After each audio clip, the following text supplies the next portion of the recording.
ce festival, c'est vraiment un festival grand public. Et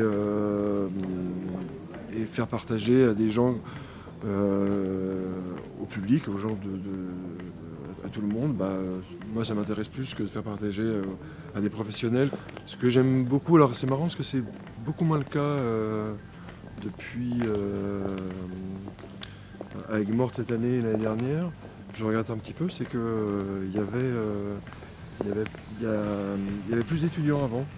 Et pour moi, c'est important aussi qu'on puisse rencontrer, que les étudiants puissent nous rencontrer facilement et nous, pareil, en rencontrer parce que c'est aussi intéressé. C'est-à-dire qu'on doit sans arrêt chercher de nouveaux talents, comme on dit, et leur donner envie de venir bosser, de s'engager, de s'investir avec une société de projet avec nous.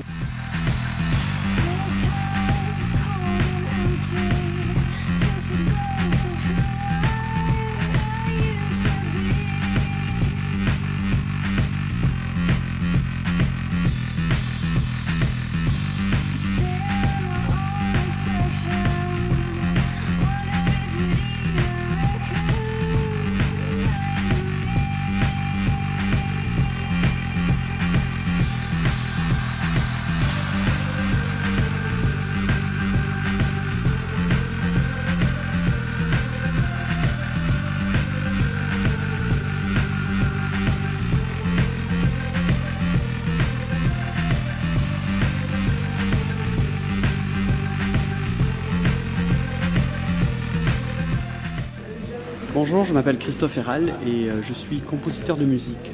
Et pas que de musique, aussi un peu de son. Je travaille depuis une trentaine d'années sur des courts-métrages d'animation, énormément. J'en ai fait 40, mais pas que des courts-métrages, aussi de longs-métrages d'animation. Le premier, ça était à peu près en l'an 2000, c'était 2002-2003, c'était L'île de Blackmore, un film de Jean-François Laguilloni. Le second long métrage s'appelle Keriti, la maison des contes, avec des graphismes de Rebecca d'Outremer, et qui est sorti donc à Noël 2010. Attends, on est quoi, 2010 là, donc 2009, parce que Noël 2010, il faudrait employer le futur. Et je suis en préparation d'un autre film qui s'appelle Le Tableau, qui est le prochain long métrage de Jean-François Laguilloni. Ça, c'est pour le côté un peu narration linéaire, c'est-à-dire le cinéma. Oui, mais il y a aussi le jeu vidéo. J'ai rencontré Michel Ancel, c'est le créateur de Rayman, entre autres, qui a travaillé aussi sur King Kong et puis Rayman et les lapins crétins. Et c'est un garçon avec lequel ça a tilté de suite. Et il m'a demandé de faire la musique et le son de son jeu vidéo qui s'appelle Beyond Good and Evil, BGE. Et ça, c'était à peu près à la même époque que L'île de Blackmore, c'est-à-dire en 2003. Et après, il y a eu une jachère. On a décidé... c'était très compliqué de travailler... c'était devenu un peu compliqué de travailler pour Ubisoft. Et donc,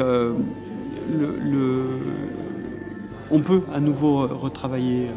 Je peux à nouveau retravailler avec cette société, donc avec Michel, sur le prochain Rayman, qui s'appelle Rayman Origins, et Tintin et le secret de la licorne, qui est la licence que nous avons gagnée, la licence du jeu, la licence du film, réalisé par Steven Spielberg et Peter Jackson. Nous faisons à Montpellier, à Ubisoft, la création du jeu vidéo, qui est la licence officielle du film.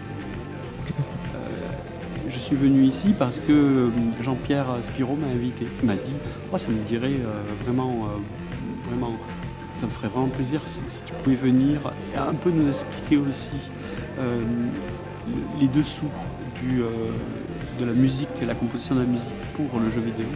Et donc je me suis prêté au jeu de la table de petit atelier, comme ça, cet après-midi, où j'ai pu présenter un peu comme ça, avec des exemples précis, les relations qu'il peut y avoir entre la musique et l'image, la musique avec le cinéma, mais les choses en commun, et puis les choses qui étaient vraiment un peu différentes, et qui étaient basées sur l'interactivité, par exemple, dans le monde du jeu vidéo.